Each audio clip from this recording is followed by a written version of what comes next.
Welcome back to our channel. তো আজকে আমি তোমাদের সাথে নতুন একটা ব্লগ শেয়ার করতে চলেছি। আজকে আমি যাব আমাদের এখানে একটা মন্দিরে, কচুয়াধাম মন্দিরে বা শ্রী লোকনাথ বাবার মন্দিরে। তো সেখানে আমি ফার্স্ট টাইম যাব, আমি কোনো দিন যাইনি।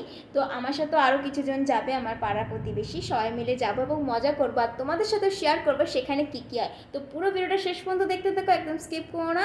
So let's get started. তো এই কচুয়াধাম মন্দিরে আসার জন্য ট্রেনে করে আসতে হয়। ট্রেনে করে স্টেশনে নামার পর আমরা একটা ইঞ্জিন ভ্যান ধরেছিলাম, আর সেটা ধরেই কিন্তু আমরা যাচ্ছি কচুয়াধাম মন্দিরে। আমি তো প্রথমবার যাচ্ছি, খুবই এক্সাইটেড সেখানে কি কি হয় দেখবার জন্য, আর তোমাদের সাথেও শেয়ার করছি। তোমরা পুরোটা দেখতে থাকো, একদম কিন্তু স্কিপ করো না।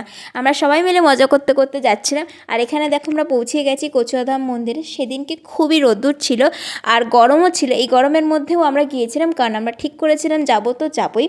আর এখানে দেখতেই পাচ্ছ ঠাকুরকে আরতি করা হচ্ছে। এই সময় প্রচুর ভক্তের সমাগম হয়েছে।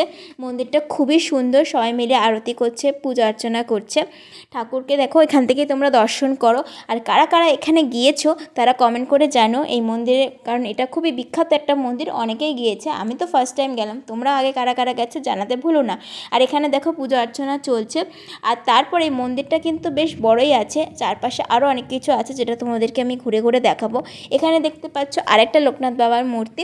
এখানে সবাই জল ঢালছে, পূজা অর্চনা করছে, ধূপ দিচ্ছে।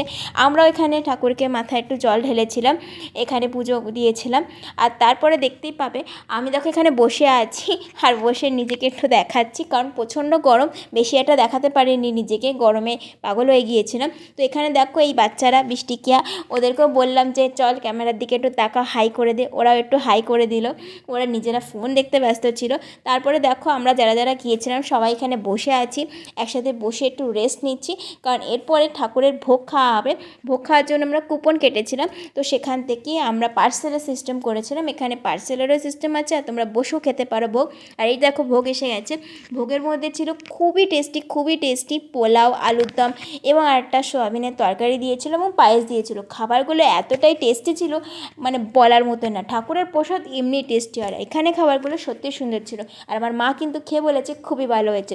তো এই ভিডিওটা যদি তোমাদের ভালো লাগে অবশ্যই লাইক করো, যারা যারা চ্যানেলে নতুন আছে সাবস্ক্রাইব করতে ভুলো না, আর সবার সাথে শেয়ার করে দিও। দেখা হচ্ছে নেক্সট ভিডিওতে, বাই।